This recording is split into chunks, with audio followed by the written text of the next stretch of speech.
What's going on, family? It's your boy D. Today I'm just going to be chopping up a game with you about some of my favorite and some of the herbs that I think that are the most potent.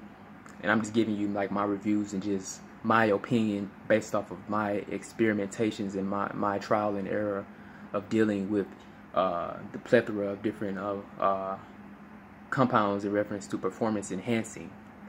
Now, I tried a lot of things. You know, when Dr. Sebi came out, that's what really jump-started a lot of this thinking of just thinking outside the box. And yeah, so he came out there with that sarsaparilla and that burdock. So I first started off with the sarsaparilla, the burdock, and the dandelion. And the first time I took all of those, the one that hit me the most was probably, it was a tie between the dandelion and the sarsaparilla. I literally picked the dandelion from the cow pasture, and I got the sarsaparilla straight from Jamaica. And the burdock also, I found that at a park. I didn't really like the burdock because it was so bitter, so that's probably why I didn't really get the most medicinal benefits from it. But it's a purifier, so you might have to wait a little while for you to be able to experience the benefits of it. But the first thing that I noticed with both the dandelion and the sarsaparilla is they were extreme diuretics. So if you got a lot of fluid on you, excess water weight, if you get these and they're potent and they're fresh, you're going to be going. And at the time, I was around like 140 something pounds, and it didn't look like I had any excess water weight on me, and I was just constantly going to the restroom. So those are the first things that I noticed. Then the sarsaparilla, it's a natural adaptogen. It's a natural testosterone booster. They tell ladies if they take it, you know, just wax, don't shave. And yeah, it's supposed to be in Jamaica. Like supposedly they use it in reference for sports enhancement. So I took that, and it was more so like it was like a feeling of, you didn't really notice it, but you kind of noticed subtle things like you just had more energy and you wasn't sleepy, you wasn't always tired or sluggish. And when you woke up and you had a lot of energy, and when you slept good. Yeah, and those are all symptoms of, you know, high iron, high oxygen content, high just being able to have that great blood circulation. There's another one I wanted to talk about. Sarsaparilla, the Medina. The Medina was alright also, and then you got the Bois Bande. That was alright. They all had like the same type of effects. Bois Bande, Medina, sarsaparilla. Then you got the All Man Jolts of Strength, Jamaican Strongback, Capadula.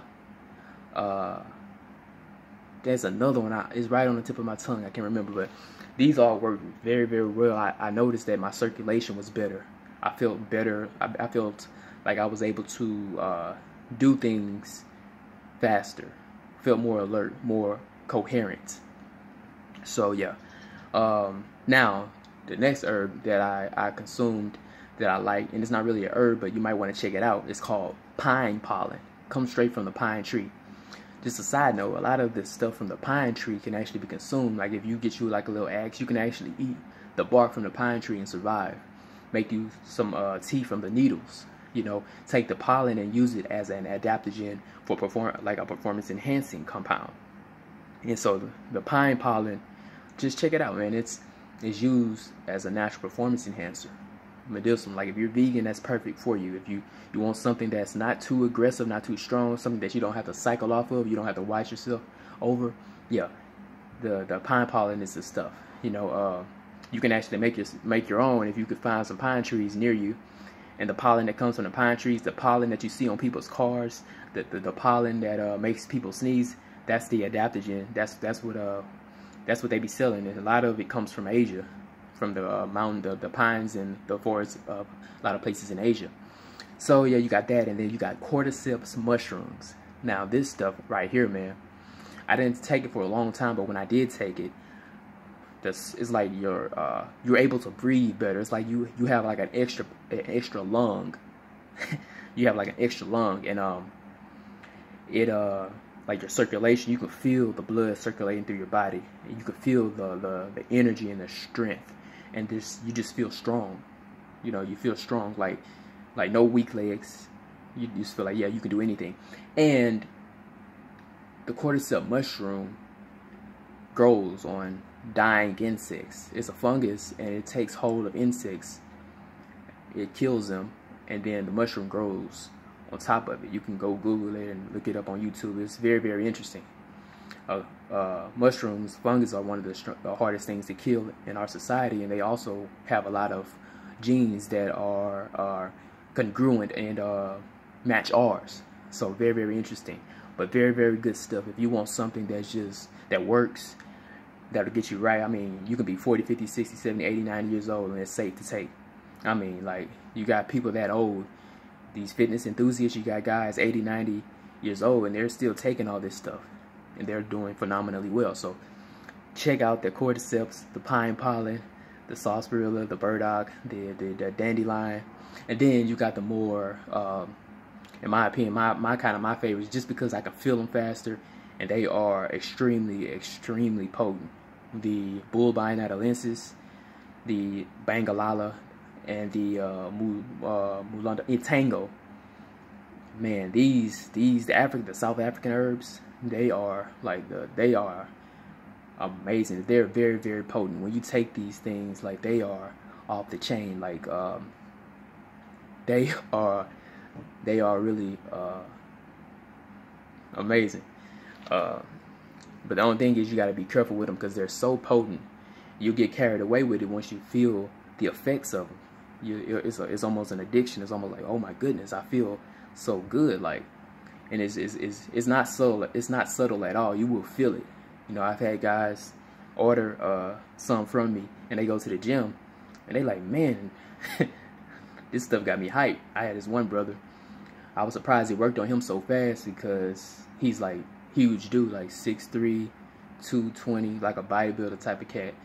And he was like, when he worked out, he said his body had, like, his skin tightened up, like everything just tightened up, like and he was just more ripped and more cut, and he could feel he could see his veins popping out, and he just tell me, like, he was in the gym, he was getting it. So yeah, man, like, all these are in my opinion, these are the herbs that I have experimented with.